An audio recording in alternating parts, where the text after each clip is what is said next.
આજે અમે ડેડિયાપાડામાં આવ્યા છે। ડેડિયાપાડામાં 4 રાજ્યના આદિવાસી સમાજના લોકો ભેગા થયા છે, કારણ કે ચૈતર વસાવા સહિતના જે 9 લોકો હતા ત્યાં સુધી એમના પત્ની એને પણ જેલમાં પૂરવામાં આવ્યા છે અને ક્યાંક ને ક્યાંક સરકાર કિન્નાખોરી રાખતી હોય તેને લઈને પૂરવામાં આવ્યા હોવાનો દાવો કરવામાં આવે છે। ત્યારે આ સમગ્ર મામલે અમારી સાથે સંદીપભાઈ છે કે જે સમાજ આદિવાસી સમાજ માટે ઘણા સમયથી લડતા આવ્યા છે અને આવા કોઈ પણ પ્રશ્નો હોય, માત્ર ચૈતર વસાવાની વાત નથી, સમાજના કોઈ પણ પ્રશ્નો હોય તેની સામે અવાજ સામે રાખે છે અને સરકાર સામે પ્રશ્નો પણ ઉઠાવે છે। સંદીપભાઈ, આજે કિન્નાખોરી રાખવામાં આવી છે એવો દાવો કરવામાં આવે છે ચૈતરભાઈની સામે, શું કહેશો? જે ચોક્કસ કિન્નાખોરી દાખવી છે। ભાજપે જે રીતે કાયદાની ટેકનિકલ ઉપયોગનો દુરુપયોગ કરીને, જે રીતે વન ખાતાનો ઉપયોગ કરીને ચૈતરભાઈ વસાવાને જે ફસાવેલા છે, એમાં ચોક્કસ ચૈતરભાઈને ધારાસભ્ય પદ પરથી રદ કરવાનું અને લાંબો સમય સુધી જેલમાં રાખવાનું આ ભાજપનું કાવતરું છે, જેના માટે આજે અમે સમગ્ર આદિવાસી સમાજના લોકો ચૈતરભાઈના સમર્થનમાં આજે ડેડિયાપાડા પીઠા ગ્રાઉન્ડ ખાતે ભેગા થયા છે। ચૈતરભાઈને જે રીતે જેલમાં પૂરવામાં આવ્યા છે, સાથે જ બાળકની પણ વાત કરવામાં આવે છે કે બાળકને પણ છોડવામાં નથી આવ્યું, એના પાસે આ બહુ દુઃખની બાબત છે કે આજે માત્ર 18 દિવસના બાળકને આજે માતા સાથે જેલમાં જવું પડ્યું છે। સમગ્ર આદિવાસી સમાજમાં એક આ રોષનો માહોલ છે, કારણ કે બિચારું જે નિર્દોષ બાળક છે 18 દિવસનું, જે આખી રાત જેલમાં રડ્યા કરે છે, એને જે રીતે સાથે 9 જણને ખોટી રીતના આ લોકોએ જે ફસાવ્યા છે, એમાં અમારા માટે બહુ દુઃખની બાબત છે। સંદીપભાઈ, બીજી પણ એક વસ્તુ છે કે ભાઈ 4 રાજ્યોમાંથી આદિવાસી સમાજના લોકો અહીંયા પહોંચ્યા છે, શું આનો રાજકીય ફાયદો આમ આદમી પાર્ટી ઉઠાવી શકશે? ના, આમાં અમારો રાજકીય ફાયદો ઉઠાવવાનો એવો કોઈ ઇન્ટરેસ્ટ નથી। માત્ર ને માત્ર સમાજની એકતા બતાવવા માટે કે ચૈતરભાઈ વસાવા આજે જે સમાજની લડત લડી રહ્યા છે, જળ જંગલ જમીન ખનીજની, એ લડતમાં ચૈતરભાઈ એકલા નથી, સમગ્ર સમાજ ચૈતરભાઈની સાથે આમાં અડીખમ ઉભેલો છે।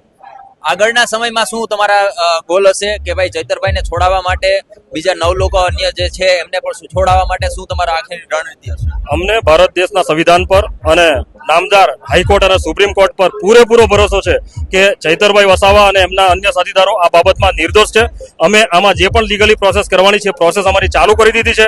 આવનાર દિવસોમાં વહેલામાં વહેલી તકે ચૈતરભાઈ વસાવા એમના સમગ્ર પરિવાર સાથે અમારી વચ્ચે ઉપસ્થિત રહેશે એવો અમને પૂરેપૂરો ભરોસો છે।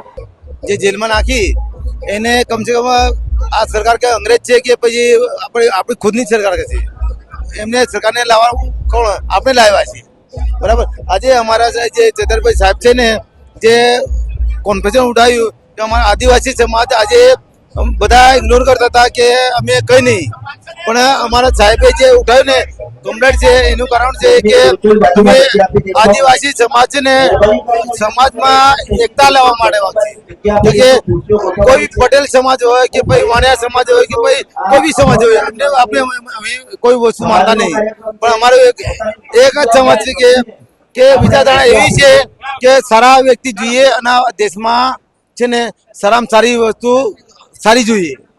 અમારા સાહેબે જે વસ્તુ કરી એ સારામાં સારી કરી છે અને કારણ કે અમને એકતા જોઈએ છે, આપણા દેશમાં એકતા જોઈએ છે। હવે વિજય થાલપતિ આપણે તમિલનાડુ સીએમ બને ને હમણાં નવા એને એવું કર્યું કે કોઈ બી વ્યક્તિ હોય એને સમાજ માટે ઘણું ઘણું કર્યું, એ અત્યારે આપણા ભાજપ ગુજરાતમાં અમારા આદિવાસીઓ ડેડિયાપાડા તાલુકામાં ખરાબ કરી છે। મનસુખ જે વસાવા છે ને અમારા જે સંસદ સભ્ય, એ બી અમારા સાહેબને ફસવા માટે ભાજપ સરકારનું આ કાવતરું જ છે। મેં ચોખ્ખી ચેલેન્જ આપું છું કે આ સંસદ સભામાં જે અમારા ચૈતર સાહેબ ના આવે ને એના માટે કાવતરું જ છે। મેં ચોખ્ખી ચેલેન્જ મહેન્દ્ર વસાવા, નરસિંહભાઈ વસાવા, મોસીટનો અને ડેડિયાપાડા તાલુકાનું ગામ છે મારું।